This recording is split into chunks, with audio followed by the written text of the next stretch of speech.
बगीचा दिए फूलों को हमें टिक टिक फूल महको हमें टिक टिक फूल महको।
भाई सुमंत भाई सुरथ भाई ये फुलौ देना खेलू खेलू बहुत समय हो गलानी भाई।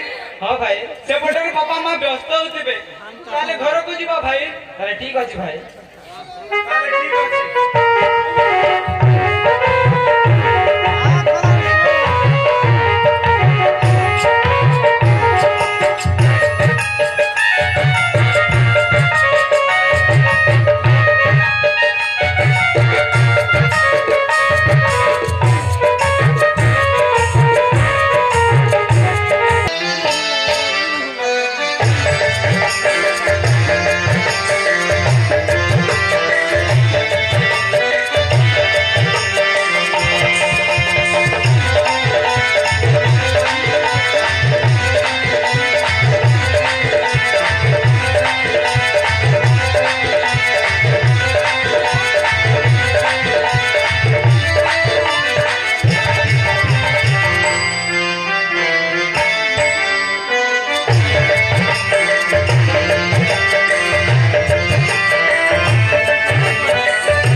ପିଲା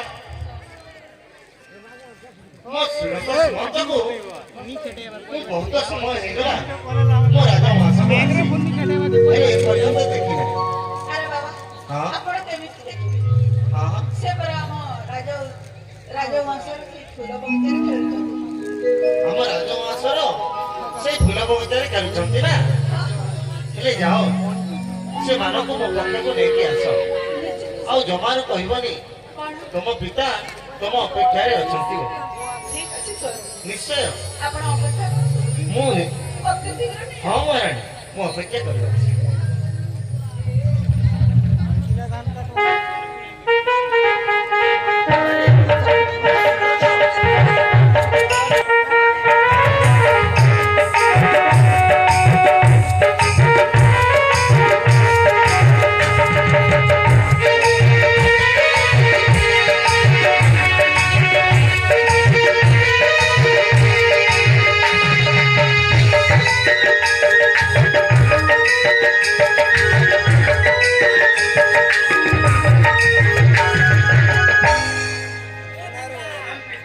ଆୟୁଷ୍ମାନ ମୋ ବାପା ଯୁଗେ ଯୁଗେ ବଞ୍ଚିଥାଅ ଏନୁ ଶ୍ରୀରଥ ସୁମନ୍ତ।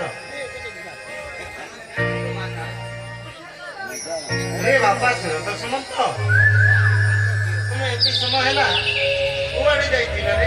ଆମେ ଫୁଲ ଉଦ୍ୟାନରେ ଖେଳୁଥିଲୁ ପିତା। ଫୁଲ ଉଦ୍ୟାନରେ ପୁଣି କେତେ ସମୟ ଖେଳିଥିଲ? ଆମର ଭୁଲ ହେଇଯାଇଛି ପିତା। ତମେ ଜାଣିଛ ନା ତମ ପିତା ଏତେ ଦିନ ଘରକୁ ଆସୁଛନ୍ତି ଆଉ ତମ ମାନଙ୍କୁ ନ ଦେଖିଲେ ତାଙ୍କ ମନ ଯେମିତି ବିକଳ। କେମିତି ବଞ୍ଚି ପାରିବି? କାହିଁକି ଜାଣିଛ?